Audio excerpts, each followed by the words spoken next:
আসসালামু আলাইকুম, সবাই কেমন আছেন? কে কোথা থেকে আমার নতুন ব্লগটি দেখছেন কমেন্ট বক্সে জানাবেন। এই তো মিষ্টি কুমড়াগুলো কেটে নিচ্ছিল আর আমি পাশে বসেছিলাম। এরকম করে মিষ্টি কুমড়াগুলো কেটে নিলে সুন্দর লাগে, তাই কেটে নিচ্ছিল। আর এই যে এরকম করে আমি ধুয়ে নিচ্ছিলাম ভালোভাবে না ধুয়ে নিলে তরকারিতে স্বাদ হয় না রান্না করলে। তো এই তো সুন্দর করে ধুয়ে নিয়ে একটা প্লেটে সুন্দর করে তুলে নিচ্ছিলাম অল্প অল্প করে। এই যে ভালো করে ধুয়ে নিচ্ছিলাম যাতে করে খুব ভালো হয়, পরিষ্কার করা হয়, তাতে রান্নাটা সুন্দর হবে আর দেখতেও ভালো লাগবে, খেতেও ভালো লাগবে। তাই এই তো। আচ্ছা চলুন তো, বলুন তো মিষ্টি কুমড়া দিয়ে কি রান্না করব। এই যে সুন্দর করে কেটে নিয়েছি। দাঁড়ান, মিষ্টি কুমড়া দিয়ে একটা সুন্দর একটা রেসিপি আজকে দেখাবো আপনাদের। এই যে আম্মু ফ্রাই প্যানে বসিয়ে দিল। ফ্রাই প্যানে এখন হাতে মাখবে পেঁয়াজ, বাটা মশলা সবগুলো রেডি করে নিয়েছে। আর কাঁচামরিচ, সুন্দর সবুজ কাঁচামরিচ একটু কেটে দিচ্ছিল।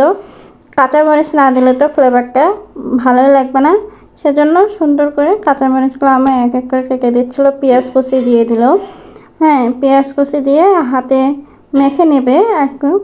এই যে মশলাগুলো এক এক করে দিয়ে দিচ্ছে, যে আদা বাটা, রসুন বাটা সব কিছু বাটা অল্প করে পরিমাণ মতো দিয়ে দিচ্ছে।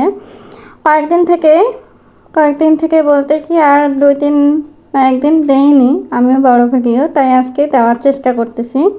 তো এই তো পরিমাণ মতো হলুদ দিয়েছে, লবণ দিচ্ছে স্বাদ মতো, আপনাদের যা ইচ্ছা মতো আপনারা দিয়ে দিবেন। এরকম করে সুন্দর করে দিয়ে দিচ্ছে আম্মু। আর ধনিয়া গুঁড়ো তো দিতেই হবে, ধনিয়া গুঁড়ো না হলে মিষ্টি কুমড়াটা ভাজিটা ভালো লাগবে না। এখানে কোনো মিক্সড করব না, মাছ দিব না, কোনো কিছু দেবো না, জাস্ট খালি শুধু এমনি এটা তেল দিয়ে দিচ্ছি। তেল দিয়ে সুন্দর করে মেখে নেবে আম্মু হাত দিয়ে। তো এভাবেও মিষ্টি কুমড়া ভাজিটা করা যায়, বেশি সময় লাগে না, খুব খুব সুন্দর করে হয়ে যায়। আর ফ্রাই প্যানে তো অনেক সুন্দর হয়েছিল মিষ্টি কুমড়াটা। দেখেন মিষ্টি কুমড়া ভাজিটা কিন্তু রুটি, পরোটা, সাদা ভাত, অলরেডি আমি দেখিয়ে দিয়েছি সাদা ভাত দিয়ে খেতে কেমন মজা লাগে। তো কালকে আমি ভিডিওটা দিয়েছিলাম, ভাত খাওয়ার ভিডিওটা, কেমন ভালো লাগছিল আর কালারটা কেমন সুন্দর এসেছিল দেখিয়েছিলাম। আসলে মিষ্টি কুমড়া ভাজিটা কিন্তু অনেক মজাদার হয়েছিল। ভেবেছিলাম একটু মনে হয় লবণ কম হয়েছে, পরে একটু পরে খেয়ে দেখেছি না, লবণ ঠিকঠাকই ছিল। এই তো পানি বের হয়েছে। এখন আম্মু তো অল্প পানি দিল, দেখলেন হাত অল্প একটু ধুয়ে দিয়েছিল। এই তো একটু একটু নাড়িয়ে দিচ্ছে সুন্দর করে, যাতে মিষ্টি কুমড়াগুলো আউলে না যায় বা ভেঙে না যায়।